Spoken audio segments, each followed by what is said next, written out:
បាទជំរាបសួរបងប្អូនទាំងអស់គ្នាថ្ងៃនេះខ្ញុំសូមបញ្ជាក់រឿងការដើរលេងចូលឆ្នាំបន្តិចនៅខាង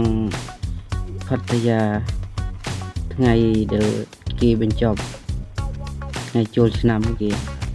ជិះឡានមកជួបតាមផ្លូវគេលេងទឹកជិះទឹកជាថ្ងៃចុងក្រោយតែអូមនុស្សច្រើនមែនហើយនៅគ្នាតែគេជិះហែទៅគេទៅចូលទៅលេងតាមនៅក្នុងឆ្នេរតែអូតាមទៅមើលទៅរឹមចូលទៅដល់កន្លែងឆ្នេរនោះអូនឹងមងប្រហែលដែរវាឡានសៀសល្បាក់នេះខ្ញុំជិះឡានមកតាមផ្លូវនេះផងឃើញឃើញគួយស្ងើចនេះឡានស្ទះច្រើនវិញឆ្ងាយណាស្ទះតែស្ទះទៅរួចនេះមិនស្ទះแบบมันទៅមុខមិនរួចតែគេបែរឲ្យយើងបើកមកខាងគេលេងទៅមកខាងទៅប៉ុន្តែគិតមើលទៅរឹមទៅដល់ហាត់នោះแบบទៅដល់ឆ្នេរនោះយូរស្នំដែរក្តៅក៏ក្តៅ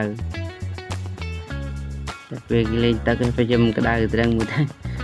ឃើញគឺសុបាយទៅគេដែរតែនងមកគេតែលេងចឹងតែខ្ញុំជិះឡានពោះទៅឃើញចង់ចូលទៅលេងនៅក្នុងឆ្នេរដែរមិនតែមើលទៅแบบវាจะចូលទៅមិនចុះនេះវាច្រើនពេកគឺនៅក្រៅផងมันច្រើនប៉ុណ្ណេះចិនរឹមទៅក្នុងมันលបាក់ណាស់តែបងប្អូនគាត់ទៅគិតមើលទៅណាខ្ញុំគិតមុនដំបូងចង់ចូលតែมันឃើញ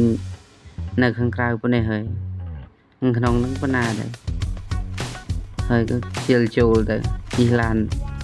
មកហងវិញមកហ្នឹងឯងវីដេអូក៏មានតែ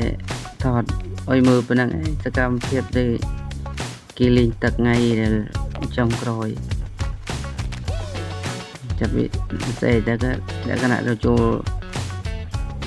ពេលធ្វើការវិញនេះវីដេអូមានតែប៉ុណ្ណឹងឯង